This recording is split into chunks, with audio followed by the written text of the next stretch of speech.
no matter how much you plan for an end game, no matter how much you plan to, you know, Oh what my in God. the dear, what is this? You know what? I'm not even gonna draw. Like I'm gonna save you guys from my horrible drawing skills. But you can do the math. That is no, a what 30% is this? What actually is this circle? This is Pac-Man. This is look at this. This is the most scuffed thing I've ever seen. That is everything in here is a potential zone. Everything in here is a potential zone, and that's it. That is the only two options you have with this phase 1. What do you do? This is trash. This is a straight up trash circle, and I don't really know how else to explain it. I mean, there's just so little to actually play here. I mean, there's so little to actually do here as far as, like, as you said, playable rotations or just spots to hold in general. Like, yes, the island is in, and yes, you even have Prim in, but, like, what team is actually going to commit to that? As Tig is just... Oh. He's run out of... Oh, he did. Oh, there you go. Rubini was very low on HP, but you see Tig, even out in the open, is still going to connect that AKM, finds the knock and flush, is able to get back to the UAS. They're pretty good, our observers. They are pretty good. And they have a fantasy team going as well. They do. They do. Oh, my bad. Just got ripped by Posa. Man, we want to talk about like players that have been so exciting to watch from the LATAM region. Posa has absolutely been one of them. But right now, a big threat from Colton. Oh, the snake could be huge. Using the ridge line to his advantage. Snake could be huge. Oh, but it lands right in front of the car. It doesn't. Oh, Trey comes back out. Kill Demo getting that headshot, takes Colton down. But Wadez with another angle onto this. Once again, trying the nade, seeing if that could land right in. It's going to bounce just beyond. Kill Demo, though, hasn't had an opportunity to get that res onto Posa just yet. He's going to have to play the high ground to try and take care of Wadez. Necro offering a little bit of support. They've got to act quick. You can see Posa is bleeding out and unfortunately might lose him here. This is just an unfortunate fight all around for both teams. I mean, this is obviously nowhere near this really like any major holding point. It's not like this position is very important to the rest of this game. It's just two teams that were rotating kind of ran into each other, and because of that, I mean, Tokyo Manji Gang is down to just 2 now. In Zealot, and who's the other? Where's the other member of Tokyo Manji? Is it just Zealot now? I think it might actually have been... Oh, no, there goes. Zealot and Colton are still just next to each other. But as I say that, the final knocks came out. Necro with the wide angle. And Troglodytes cleaned this one out. Necro actually got all 4 of those. What an absolute beast. Oh, the BM. Yeah, just, you know, sometimes it gets a little bit personal. And now with the smokes into play, that was exactly what Sonics needed to get the cars in safely. So for those of you who missed it in game 1, this is the play. This is the thing to do, the new fancy move on Erangel. There is so little to play for this many teams. I mean, this is actually crazy. This is, I mean, I'm gonna do a feature just because you guys can see. Look how many teams are in this area. That alone is just how chaotic military is going to be, because there is not that many compounds. There's a lot of open terrain. You've got a handful of places that you can play along the ridgeline on the western tips of military, and then that's it. I mean, if you're in a boat, if you've got opportunity to just kind of hang tight, that might be the play, but you're going to miss out on scoring chances. So for those people who are in compounds right now, you've got to switch to defensive mode. I mean, I've seen circles where it favors kind of like that Pride Rock point, right, on the western side of this, on the edge of the island there, but I don't think I've seen a circle like this in a long time. No, and whoa, talking about things in a long time. Nice drive by Corsac, gets that knock onto Sharpshot though, but you can see the trades coming out as Roth is going to pick up one onto Hikerman.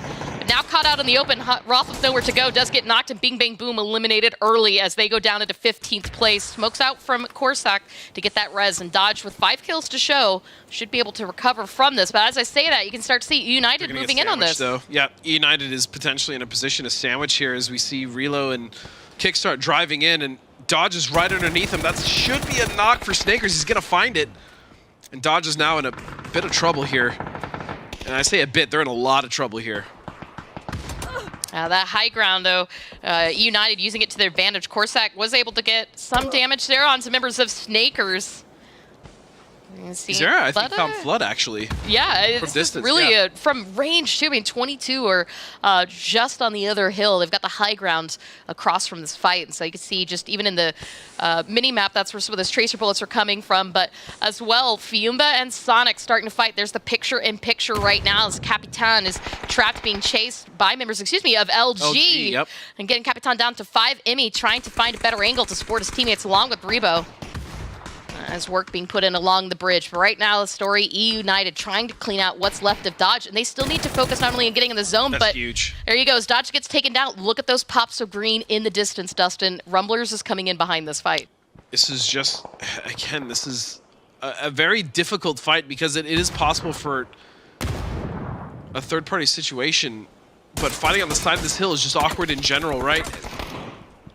See, Shroom's gonna get taken down. Adam's gonna find that knock. This is actually a nice little wrap. Kikamukau, if he committed to that, potentially. Well, there we go. I mean, more smokes that's going to help be able to push Sonics in the direction of being able to clean up. That first nade went just wide of Mime, but you can see he's going to pull a second one out. This might land.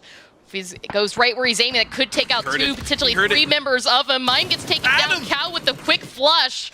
Mime is eliminated out, but they weren't able to get the other members of Sonics just yet. Nikus and Greg shot going a little bit wider, trying to find that angle. As Tiggleton goes out wide, is actually getting Mary Dow from 4 p.m.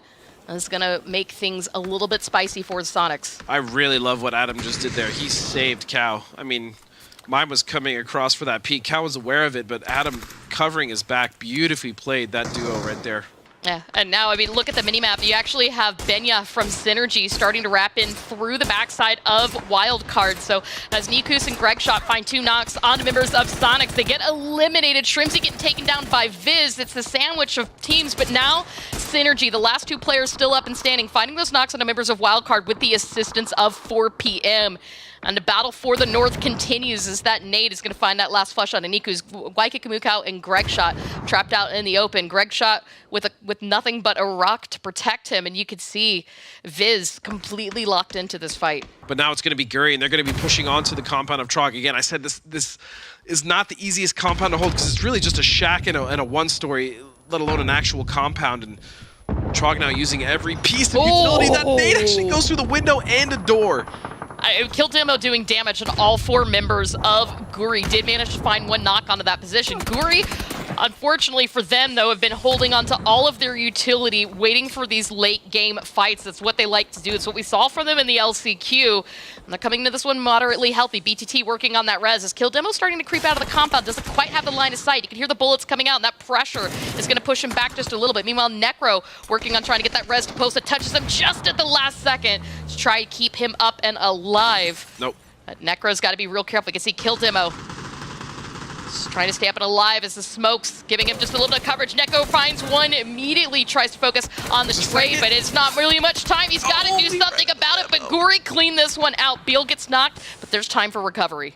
Very nice push from Guri, honestly. That was a very nice push from Guri. Beautiful stuff from them. They're going to clear that out. And see, LG is really just trying to use the last of their time to make sure that they have control of the North, which will come at the cost of the last 2 members of 4 p.m. Viz caught out in the open, Luke 12 connecting, getting him down to about 30 HP. 1 more hit, and that's going to be it for Viz. He lies prone at the perfect time, but with the blue zone closing, they're running out of opportunities to play this. You can see that wrap coming around. LFP1 finds a little bit of sanctuary behind a boulder. Viz is just crawling, trying to pop any bandages. He gets a first aid kit off, and as LG reposition, pulling their last vehicles in. Might have been a little bit of a time for 4 p.m. to close the gap, but no, Viz gets spotted out, and LFP1 actually getting some damage into Penta. Penta has Viz so close, and that's it. Okay, so Penta's going to clear that out again. Are they going to wrap underneath? Or are they going to just try to go straight to the east there and see if they can actually take the fight to 22 early? But it looks like they're just going to go underneath. No, 22 have been kind of quiet, so LG haven't really been looking too much in this area. I think Luke 12 might have just seen Haven pushing forward, and so they're starting to factor into this. Now, fakes in the rest of Guri, holding on to a little bit of this compound that's in the zone. It's mainly this wall in the corner that BTT has inside the house. Moving forward, though, that's a lot of open terrain. You've got a handful of trees, a few rocks, but they're going to have to smoke well if they want to get into the circles safely. Phase 8. still favoring the road. It's actually going to pull down from the high ground, and that means that this compound that we see 22 and LG in, not a factor anymore.